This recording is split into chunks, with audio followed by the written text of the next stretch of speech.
Oh my gosh, these people are they're crazy for their football here. They love it.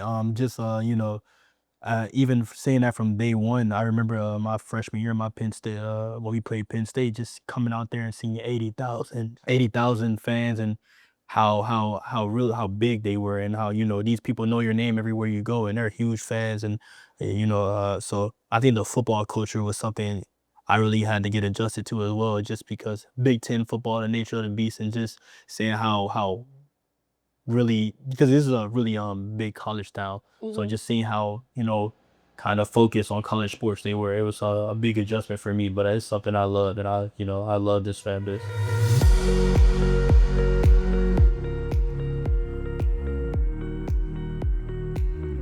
Welcome back to the ZenGame podcast, where we dive into the world of collegiate sports. Today, I have the privilege of being joined here by Wisconsin defensive back Ricardo Hallman. So, thank you so much for being here with us today.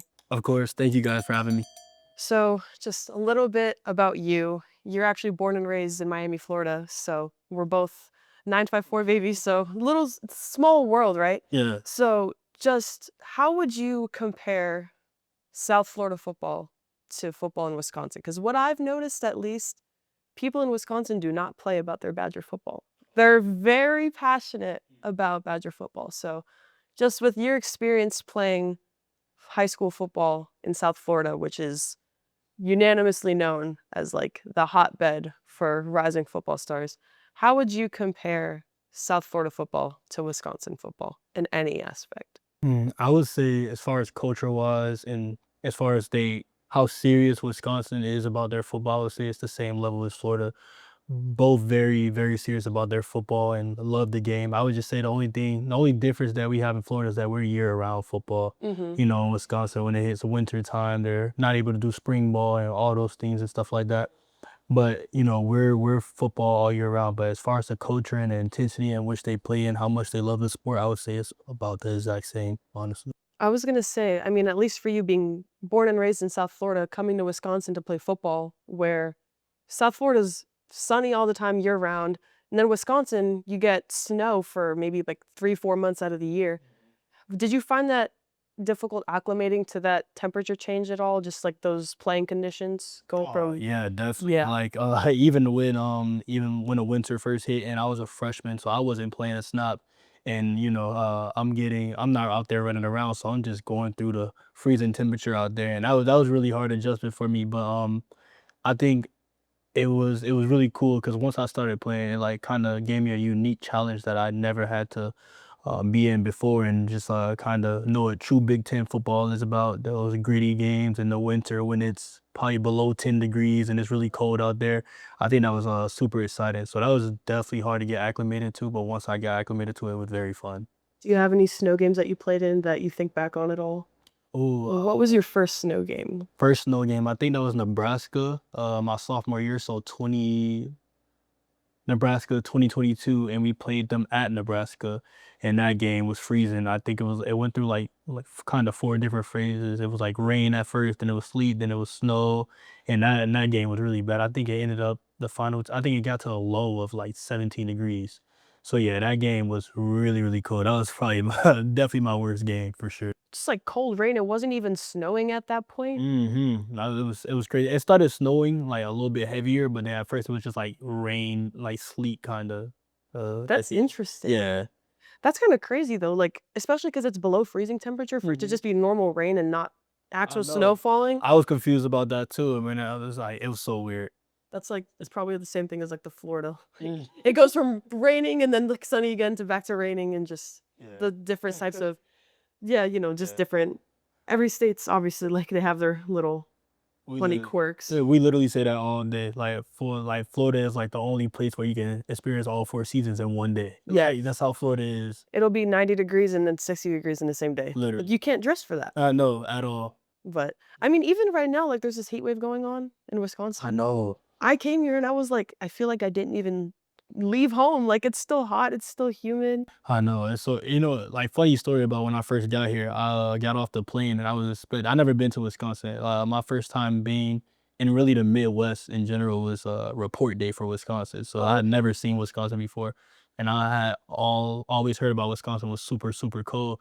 So I remember I got off the plane. I had on like a huge coat with like thermal gear under and everything. And it was 92 degrees out here. I was like sweating so much on my first day here. And I was like, worst decision I ever made. But that's how I knew Wisconsin got super hot too. And I never knew that at first. That's hilarious. Yeah, this is my first time being in Wisconsin too. Mhm. So, yeah, this is the first time for everything. So, it's beautiful out here. The area is great. The area is Mhm. beautiful. Yeah, no, I love it. So, kind of jumping back in full circle. You played high school football in South Florida.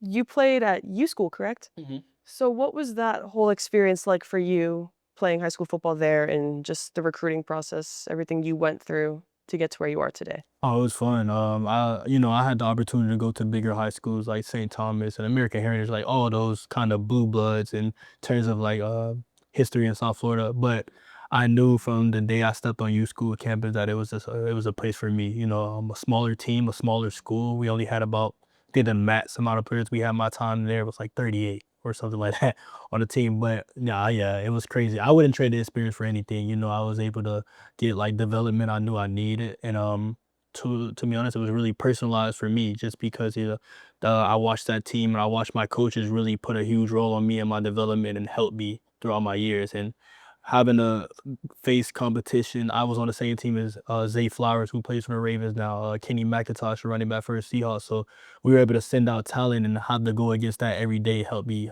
develop my game a lot. That was gonna be my next question actually, just getting to work with those names like that are big in the NFL now, just like you obviously were able to have a more personal and deeper connection with all your players. Like, how do you feel like that translates to the type of player you are today? Just being able to have that unique and more deeper connection to your team because a football roster normally is what, like 80 Mhm. people plus? So Yeah. just having only 38 people on a squad, how is it being able to really connect with your teammates and coaches on a much more deeper level just because there were so much less of you than compared to a typical football roster? It was really cool, kind of being on a football roster that's kind of small and that intimate. Like you become really close with the guys. Like everybody on the team was best friends, and we were able to really help each other and go and embrace that grind with each other, knowing that we had to really count on each other because it wasn't guys to sub you in or whatnot and all those things. And I think Wisconsin does a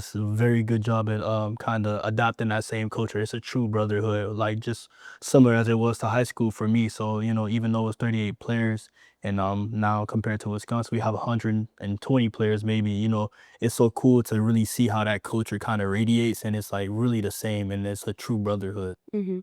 And speaking of NFL players, your stepdad is Frank Gore, correct? Yeah. That's so unique. That's again like your experiences and just everything. Like that's so cool just to have like a figure like him in your life, like Mhm.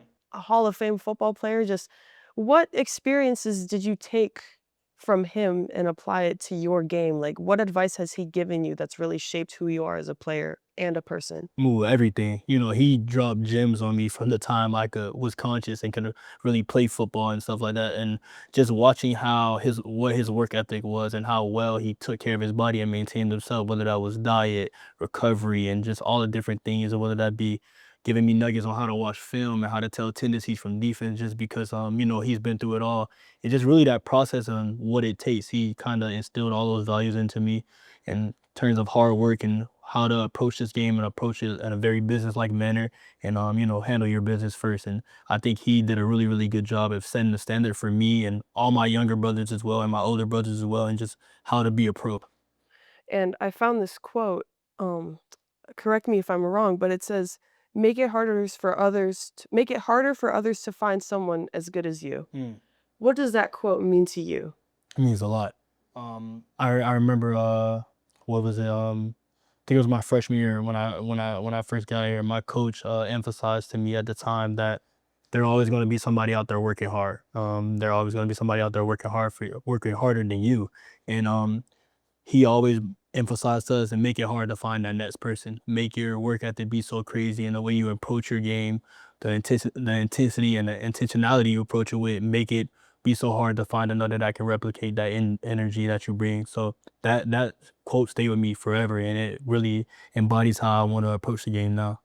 Would you say, like, when you look at how you perform compared to another person, was it just you individually wanting to get better at your game, or was it kind of a competitive edge where you felt you wanted to be better than the person that was kind of competing next to you? Does that make sense? Yeah, of course. A little bit of both, honestly, because being from South Florida, it's nothing but competition every day. So you kind of really embrace that from a very young age. I've been going against older kids since I was younger and trying to outcompete them and win since I was younger. So being from South Florida and having that mentality of we're going to compete every day and you're going to go against somebody even as good as you or better than you every time you step on the field. So I think just kind of having that background and knowing where I came from and how really important competitive spirit was in that way and just really competing for myself and trying to be the best version of myself because really the ultimate goal for me is the NFL and kind of seeing how you grow and just stacking yourself up and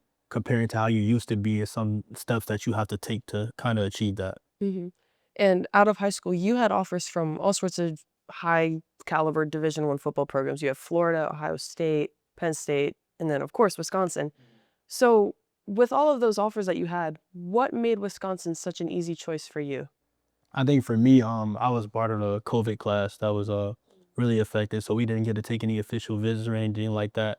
And I think for me, really the communication from the coaches, I felt like a priority to them, and I think that's really super important when you're going through the recruiting process, making us feeling like a priority to the team instead of just like somebody, hey, we could use you, you know what I mean? So I think Wisconsin did a really good job at that, and then kind of the group of guys that I really came in with, just talking to them every day, and not being able to see those guys that we're all being from different places on the map, really, having that camaraderie with them and growing that brotherhood with them and growing closer with them, they helped me a lot. And last but not least, I seen a bunch of guys from where I was from on the roster at the time, coming in my freshman year, guys like Fayon Hicks, who also is in NFL now, Samar Melvin and Sojourn Schultz, and guys that were from my area, kind of on that team, and talking to them and them telling me the experience they had and what Wisconsin was all about. It kind of made it easy for me. I knew it was the right choice for me.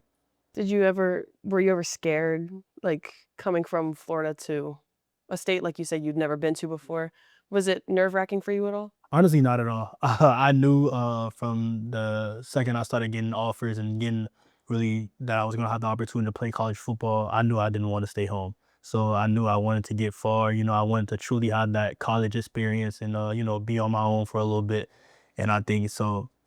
Really, Wisconsin was a leap of faith, but it was something I was really, excited to do as well. How would you describe the fan culture or even just the football culture at University of Wisconsin? Oh my gosh, these people are they're crazy for their football here. They love it. Just even seeing that from day one, I remember my freshman year, my Penn State, when we played Penn State, just coming out there and seeing 80,000 fans, and how big they were, and how these people know your name everywhere you go, and they're huge fans, and so I think the football culture was something I really had to get adjusted to as well, just because Big Ten football, the nature of the beast, and just seeing how really because this is a really big college town. So Mhm. just seeing how, kind of focus on college sports they were, it was a big adjustment for me, but it's something I love and I love this fan base. What's a game from your time here at Wisconsin? What's a game that you look back on that you can kind of just reminisce on and just you think back on it often? Just like either an individual highlight for yourself, a game you played in like a rivalry, just any game that sticks out to you within the time you've been here. I would say that's a bunch of games. I would say my favorite one, even though we lost, was the Ohio State game, just because not only did I think I played a really good game that game, but it was just to be in a dogfight. And Ohio State was the number 2 or number 3 team in the country at the time, and just to see how we matched the energy and how well we played and how much it was a night game too, and or all red. So the environment was crazy, just to see how exciting the environment was and how you really get to see the beauty of Wisconsin football and how serious these fans take it. And even though we lost, it was a fun game for us just to be in that limelight and just be on the prime time game and just to be having fun with the guys. And even though we weren't able to pull it out, it was a really exciting game for us. I was gonna say next, like you said, even regardless of the outcome, that's still a game to this day that you can look back upon and reflect on like how you played, the amount of fun that you guys had and everything like that. So when it comes to looking forward to the next game, or even just you're a big film watcher, like you said, right? So when you watch previous games you've played in, do you kind of think to yourself like what you could have done better, or are you just more focused on what you're going to do for your team in the next game and how you can really put your best foot forward? A little bit of both because I'm the biggest critic on myself. Every time on the field, I could have did this better. I could have done this better. I could have done this better. I'm always looking for ways to improve, and I think that's just the film junkie in me, and also just the competitiveness in me. I always want to put my best product on the field. So every time I watch a game, no matter what it is, I'm trying to critique everything about myself that I want to do better next week. And then ultimately that comes with putting your best foot forward, just being able to prepare the best for the next opportunity. And people joke and they say like comparison is the thief of joy, Mhm. which it can be a blessing and a curse at the same time. Just like you said, you're yourself's biggest critic. Yeah. And that goes for anyone, but just being able to really see within yourself that like you're able to do better. Because some people just kind of take it and they're like, that I what I did is in the past already, like I have to move on from it. But you take what you did and you think, how can I do it better? Or even like how can I improve and like move on from it? You know what I mean? All the time. So it's just a matter of like it's kind of like seeing the glass half empty or the glass half full. You take what you did and you can either dwell on it or you can take it and take that mistake and get better from it type of thing. 100%. But even during your time at Wisconsin, you had a 95-yard pick six against, was it Nebraska? Rutgers. Rutgers, I'm Mhm. sorry. No, you're good. Big red letters. Yeah. Gets a little confusing. Uh, But just walk me through that play. Just what was going on in your head through that play? So I remember from the previous week they kind of scored on a similar concept. Wasn't the same exact concept. They played, I think it was or about a bit earlier this season. It was Virginia Tech. I might be wrong, but I think it was one of those teams, and they kind of ran. We were on the goal line. They ran a rub route to free the slot receiver and then get him an easy touchdown. And I kind of knew it. We were in a situation where we were in man, but me and the safety, we had great chemistry with each other. We had great communication with each other, and we kind of a little bit, kind of recognized that before the play. I'm like, hey, if this guy's go out, if he goes in, let's switch it, and we'll do this. And they kind of ran that play and my eyes got huge when I was like, because I was in position, I'm like, no way he throws this. And as soon as I seen the ball leave his fingertips, I'm like, I know I have to beat my guy to the ball and attack this ball because if not, it's going to be a touchdown probably. So as soon as I just kind of shot out of it and I was able to attack the ball and make the interception. And the only thing when I was running, it was just please don't get caught. Because if I get caught, my teammates are going to clown me, tell me I'm slow all day. So I knew once I caught the interception, it was no doubt in my mind I was gonna take it all the way back. He was hoping like your guy doesn't trip you or you Oh don't trip. yeah, I was hoping. And the crazy thing is I almost fell too when I first caught it, just thinking about running already. It was so yeah, I knew I couldn't get caught. That's awesome. Would you say that was like an individual highlight from from that year, or did you have a couple like more that you kind of look back on? Or was Oh, that like your main? I believe is that the longest pick six? No. You have an individual record. uh-huh. That's I think it was like top 3 or top 4 in Badger history, yeah. for as I far mean, as a I know it's hit. up there. Yeah. You have one. You broke up 12 passes in 2023.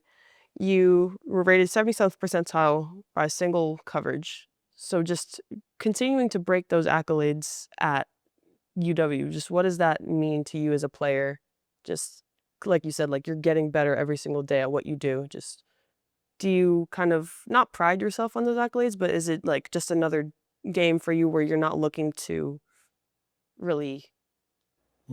to break accolades, you know what I mean? It's Yeah. just another game for you. Yeah, it's just honestly that's just how I play football. I'm not looking for the stats or the accolades or to have this many interceptions or do anything like that. I think it's just for me about putting my best product on film every week. I step out, and I'm gonna live up to any challenge or any matchup that I have. Because I take this game very serious, and it don't matter who we're playing. I want to put my best version of myself out there on the field, and I think it just means a lot for me, just because this culture and knowing what Madison has stood for in terms of putting out NFL production, a bunch of guys in the NFL, and just carrying that DB tradition that stands here. Representing guys like Jamar Fletcher, who was a Thorpe winner and a first team All American, guys like Scott Starks, who was also a third round draft pick and All American here, and just all of those guys and just represent the ones that came before me, and knowing how important that is something I try to live up to, and that's ultimately what I want to do here. And going back to your pick six, you actually led the Big Ten in interceptions for that season with 7. So, like I said, just like you're constantly breaking these records for the conference, for the league, or just anything like that. Just what does it mean to you to just always have those types of records be broken? Like, you don't humble it's like humbling for you, of course, Hmm. right? Yeah, no, it's definitely, it's definitely awesome to be able to receive that recognition, and really, be able to be, the face of those records, and just those different type of accolades. But at the end of the day, it's not the end all be all to me, because I value team success over the individual success, and we haven't been as good here as I wanted to be my time here. So I can have all the stats I want, all the interceptions I want. It really doesn't mean it means something to me, but it doesn't triumph over team success. Mhm. And your success on the field is just as important as your success off the field. In the classroom, you were named academic all Big Ten 3 years in a row. So how would you say you balance your life off and on the field, just in the classroom while being a student athlete? Because being a student comes before being a student athlete, ultimately at the end of the day. Yeah. So just how do you find yourself balancing two very important jobs at once? I think it all started from how I was raised. I had an aunt who was a teacher, and kind of who I spent a lot of time with when I was younger, and she kind of instilled those values in me. And even when I was with my mom instilled those values in me too. I always taught that if you don't get good grades, you can't even get on the football field. So Mhm. I always prioritize school. I always loved school since I was a kid. Never wanted to miss any days or anything like that. And when I got to college, I knew it would ramp up, because the University of Wisconsin isn't any slouch, and it's a very challenging school and demanding school in terms of academics. So to prioritize that and be able to balance it out, knowing that football is not everything, it's a part of me, but it's not everything. I have to be a student first and take care of my business off the field to be able to produce on the field. What are you studying? I just graduated. Oh, okay, I was congrats. doing thank you, I appreciate it. I was doing health promotion and health equity. Really? So kind of something to fall back on in a way. I feel like that's so interesting. Like I've talked to a couple athletes, some at UF honestly, and they have like kinesiology degrees. At the same time, they're on the softball team. So at the same time as they're winning, like they're going to the Women's College World Series, they're one of the best softball teams in the country. And at the same time, you're balancing an extremely rigorous athletic program while tackling an extremely rigorous academic course load, just being a kinesiology major. So just did you at all find it hard to balance those, like, classes? Because I mean, having a bachelor's of science is not Hmm. easy. Yeah. Coming from a bachelor of arts degree, like, as a journalism major, like, I have no math, no science, it's just all, like, reading. I mean, not to say that, like, one is more important or less important than the other, but you have compared to what I'm studying, you have a more rigorous course load to kind of handle. So did you have, like, tutors or anything? Like, did you just kind of take it upon yourself? Like, was it a straight path in terms of, like, your academic and athletic journey? Just did you find it challenging? Oh yeah, very Yeah. challenging. When I first got here, it was hard adjusting, because just time management and the not knowing how much harder school was, and just so it really hit me hard when I first got here. And I even went as far, the people, even my athletic tutors and academic service people, went as far as giving me a mentor and to help me with time management, and putting me in a position where I was able to receive tutoring and the help that I needed, because at first it was super hard to adjust to. But knowing how much I pride myself on school, and how much I would pride myself on being a good student, I knew it was something I had to fix and I had to adjust to, because I couldn't make any excuses like, oh, these classes are hard. Everybody else does them as well too. So Mhm. just because I have football, that can't be an excuse to be a bad student or a poor student and not take care of what I need to. Right, and so, kind of going back, like, you said you just graduated and everything, so even though you had remaining eligibility, they honored you on senior day, which is why I asked, like, "What are you studying?" Because I figured, like, you're still playing in college, so you some athletes do it where they double, like, with the master's program and academic or athletics, sorry, I just assume, but knowing that you had an extra year of eligibility and they still chose to honor you on senior day, how did that feel for you? It was a really awesome moment, and I think when they honored me, it was kind of I was still in the headspace where I didn't know what I was gonna do. I didn't know if I was gonna declare for the draft or I would be coming back for another season. And they took it as they thought I was declaring for the draft already, so they chose to do that. And so it did feel really cool to get that honor. And but kind of being in the headspace I was too, I wasn't able to fully receive it just because I didn't know what I was gonna do. But you know, looking forward to doing things the right way this year when I take my senior walk and as it will be officially my last year. But, and I think it just a time of reflection. It was a time of reflection for me just to think about all the times I had here, and I think, I felt it was really cool to be honored. Mhm. And you were a projected 3rd round draft pick, and you were like you said, you ultimately made that decision to return to play a 5th year. What went into that decision? I think knowing I could be better. I didn't like I wasn't too satisfied with the year I had. Not saying I had a bad year or anything like that, but I just wasn't satisfied in terms of what I wanted to do production wise and even seeing success. I think we didn't play up to our standard, and I just didn't play up to my standard. And talking to different people, leaders, or whether that be scouts or just different people that can shed insight that I couldn't get personally.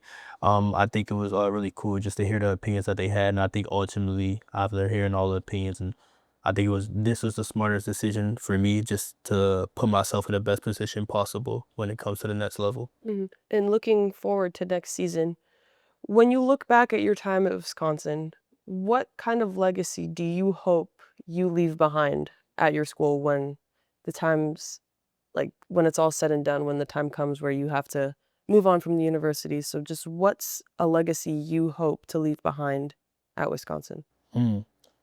I think just not even the type of player I was isn't important to me. I think the type of teammate I was to the guys.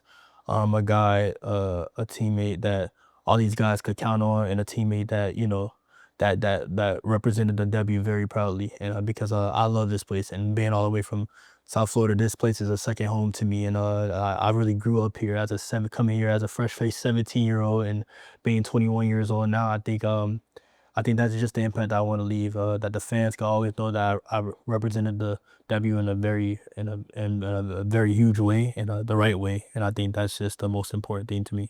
And I love to ask senior athletes this question. So when you first got to Wisconsin, from when you first got there to now, it's like a two-part question in a way. So when you were a freshman, who was a senior player or an older player that you looked up to?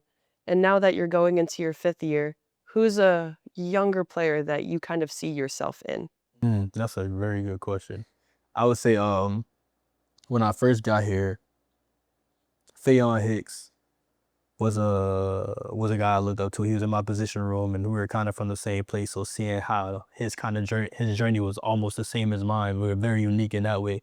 Um, it was really cool just to get here and watch how he handled his business and watch how much of a pro he was in terms of preparation and all of those things. So I think he was the guy I looked up to, and I think now that I'm in a position where I'm the older guy and I'm the senior, I think a guy in my position room I see the same as Emilio Agard, a sophomore, redshirt freshman now at least. And, I see a lot of me in him, the willingness to learn and a willingness to compete at a very high level. I think he has a really, really bright future here, and I think he can be really, really good here. So I'm excited to watch his journey and kind of be a part of it for the 2 years that he's going to be here. Mhm. And kind of going backwards, we're going back to you in high school. So you suffered a shoulder injury, was it? Or you suffered an injury in high school Mhm. where you talked about how that injury brought you a lot closer to God. Mm. So I normally wait for the athlete to bring up their faith and Yeah. everything just before because I know it can be kind of touchy. Mhm. But just talk about why you felt like you getting injured in high school brought you closer with God. I say to this day, that's like one of the best things that happened to me, even though it was an injury. I just think because growing up, especially in a culture that I did in terms of South Florida and football, at football era, you notice how much of your identity you put into football, and that was kind of who I was. I was a football kid, football stuff from when I was younger, and I think that when I had the game taken away from me for that year, by going my sophomore year, I was lost. And I mean that from the standpoint of I had like without football in my life, it was like kind of like, what do I do? And I think that was a time of reflection for me and heavily, heavily leaning into my relationship with God and really because I knew who God was and I knew who Jesus was. And I think but I never really, went into in depth into that relationship. I would pray occasionally when I needed something or something like that. But really, really leaning into that relationship with God and growing in my faith was huge for me. And it kind of and even now being as deep into my faith as I am now, when because I think Jesus Christ is my center, and that's been able to help me, and that's been able to dictate my morals and the way I live life and the person I want to be. And I think that time in high school and even up until now, with all the hardships, the trials and tribulations I've been through in my playing journey, I think having that foundation of God made it all worth it. And having that foundation in God helped me be able to be who I am today. That's beautiful. Like you said, you said it was the one of the best things that ever happened to you. Like it kind of contradicts itself. Like Mhm. having an injury, like as an athlete, it prolongs your playing journey even a little bit longer. So for you to take that and to be like, it's one of the best things to happen to me because it brought you so much closer with God and everything. Because everything happens for a reason at the end of the day. Whether you might not understand why, and you might ask God, like, why are you putting me in this position? Why is this happening to me? Like, I have further goals I need to accomplish. And right now, you're putting a stop to that. Like, Mhm. why?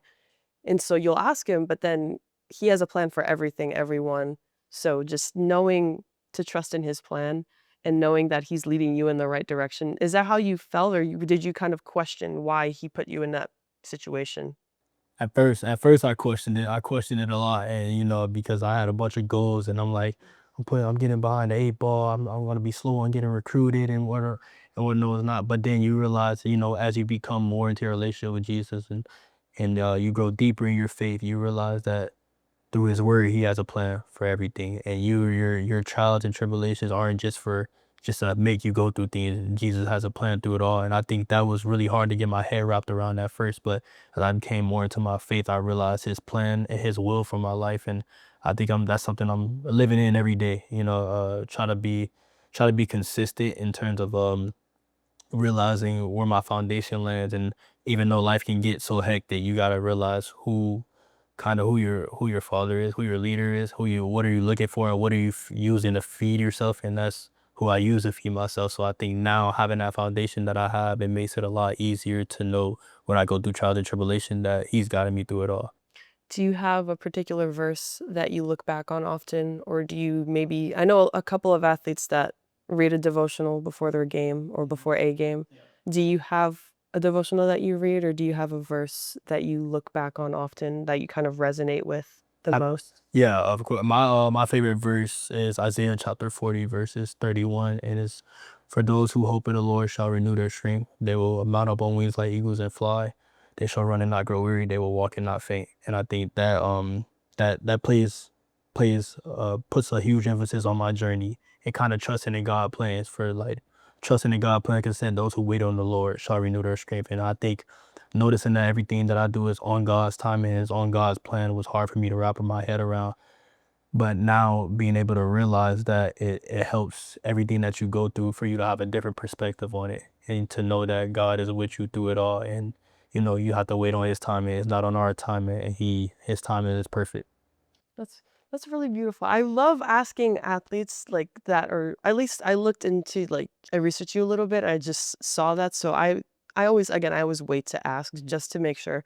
But I always love because every story is so indifferent than one another, just in terms of like how the athlete came to their faith and just their experience through Mm, their faith and everything they've gone through, yeah. just how their faith has driven them or how it drives them. Just it's such like I love hearing like the unique stories, and I feel like your story just in general, not even just with your faith, just from high school to now, and just like there's so much that goes into you as a player that it makes your story so interesting. Mhm. So that's why I had to ask you. Yeah. So kind of just falling back on everything, just to kind of wrap things up. I mean, I know you've already made a point of the type of player you are throughout your years at Wisconsin, but going into your 5th and final season, what can fans expect from Ricardo Hallman? A big year. I think, coming from my junior year and having the year, being able to be blessed to have the year I was able to have, and then senior year, it kind of a little bit inconsistent in terms of everything. Really, I think a huge year is what fans can expect, and I'm super excited for this team, and super excited for myself and for the product I think we can be at full potential, and I'm excited to reach that with the guys, and even for myself, I think this is going to be my best year yet, and I think as a player, this is the most confident I felt going into the season in terms of my preparation, my body, and to kind of intelligence playing the game and just everything. I think so. They can look forward to a big year and me putting my best product on film this year. Awesome. Well, thank you very much. Thank you. I appreciate you guys. Absolutely. Yeah.